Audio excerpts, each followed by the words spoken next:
Milí lidé, vítejte v červenci 2026. Měsíci, který je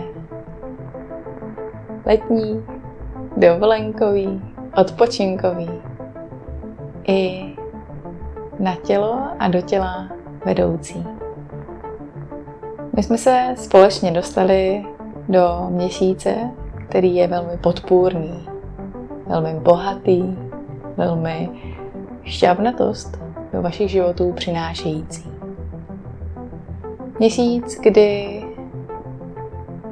je hodně tepla, světla, plodů, radosti, zábavnosti a velké výživnosti pro vaše těla.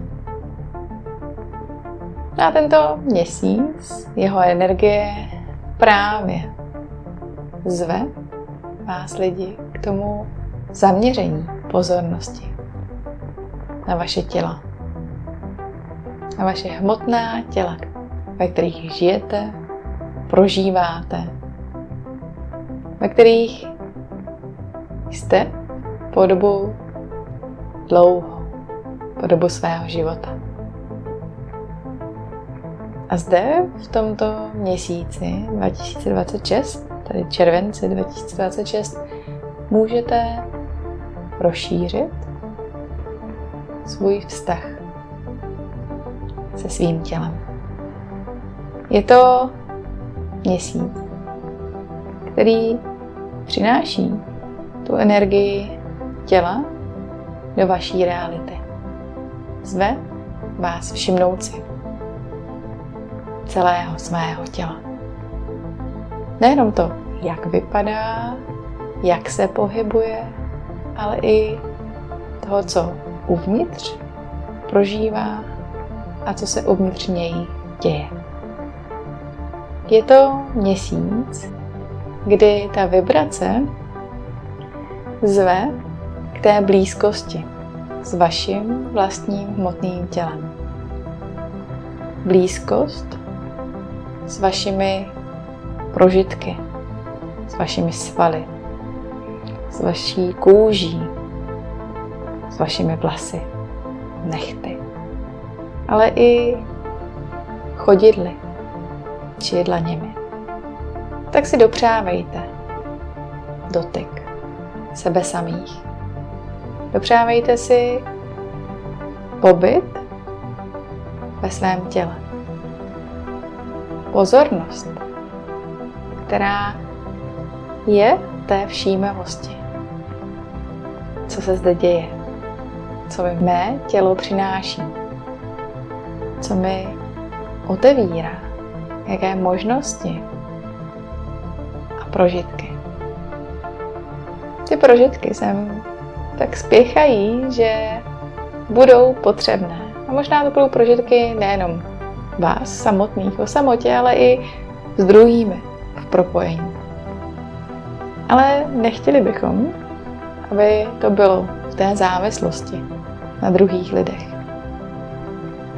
Dopřávejte si i dostatek samoty a prožitku sebe samých bez ovlivnění druhými lidmi. Je to, jako kdyby sem přicházel obraz, který vás může aktivovat k vaší konkrétní akci, kdy máte svůj vlastní rituál setkání se svým tělem. Kdy jdete na procházku na oblíbené místo, nebo usedáte na své zahradě pod jabloň. A zde jdete do té interakce, té nové interakce se svým tělem. Nebo je to čistě prostor ve vašem bytě či domě, kde do této praxe se ponoříte pravidelně, opakovaně. My nechceme žádnou rutinu. Musím. To už víme, že vám lidem neslouží. Naopak, chcete tu radost z toho setkání sami se sebou, se svým tělem, se svými možnostmi, které vaše tělo vám přináší. Tělo je to místo, kde žijete a prožíváte.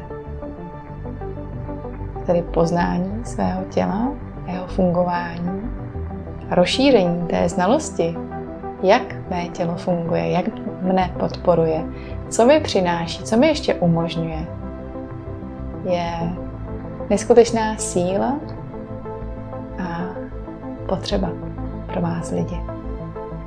Ano, součástí těla je i hlava, tedy i vaše myšlení součástí tohoto měsíce. Ovšem není to jedna jediná část, na kterou se zaměřovat. Je to jedna z mnoha částí vašeho těla. A tak roztahujte pozornost z celého svého těla. Do všech částí, do všech zákoutí. A možná se zde toho mnoho projeví.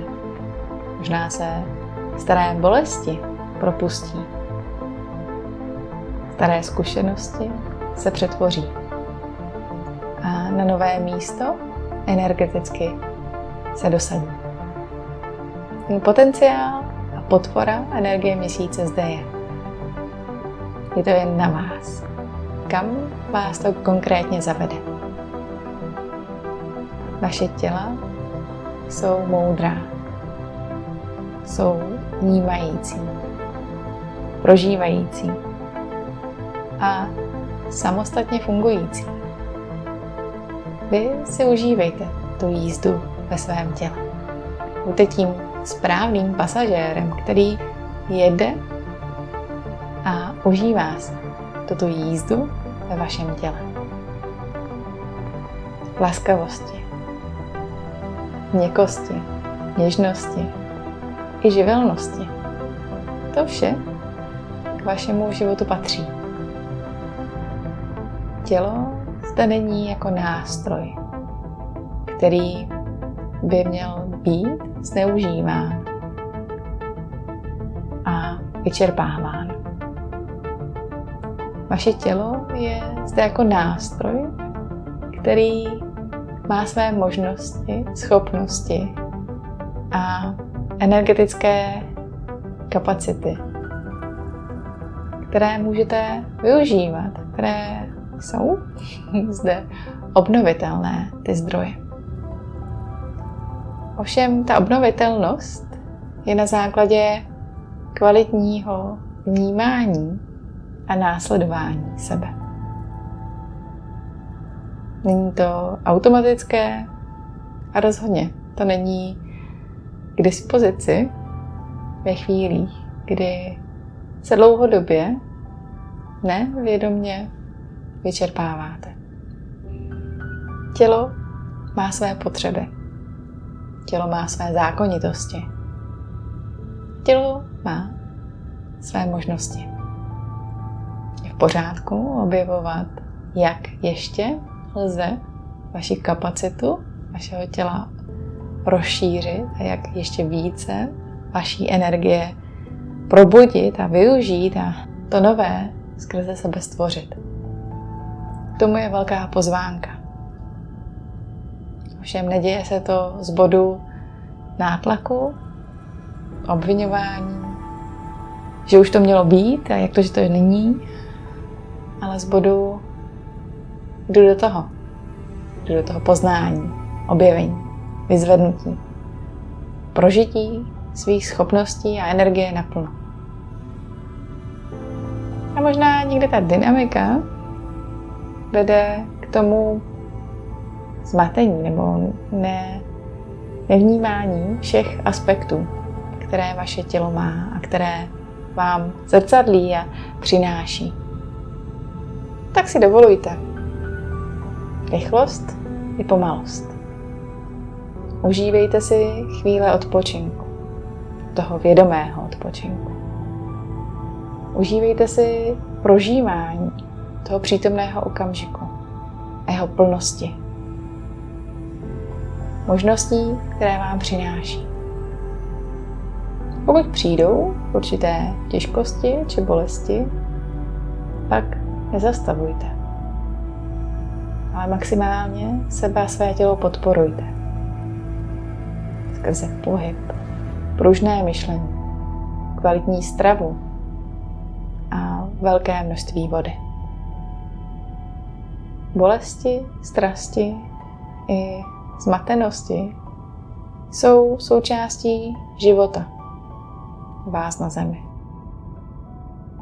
Je v pořádku toto prožít. Ovšem nechcete se v tomto prostoru nadále točit. Stačí jim projít a vidět, co vám v tomto bodě vašeho života mělo skrze tento prožitek do života přijít. A možná i něco mělo odejít. To již každý z vás uvidí na konci této cesty. A tak v měsíci červenci 2026 využívejte své tělo jako nástroj sebepoznání, prožívání sebe nově, nové podobě, nových prožitcích, nových polohách, nových setkáních se sebou samým a možná i s ostatními. Prožívejte tyto dny plně. Jsou dlouhé a bohaté a vás mohou hojně povznést a do nového prožitku sebe přinést. Uvést do toho prostoru, ve kterém jste sami v sobě ještě nikdy nebyli. Červenec 2026 je magický. Měsíc objevení svojí vlastní energetické síly.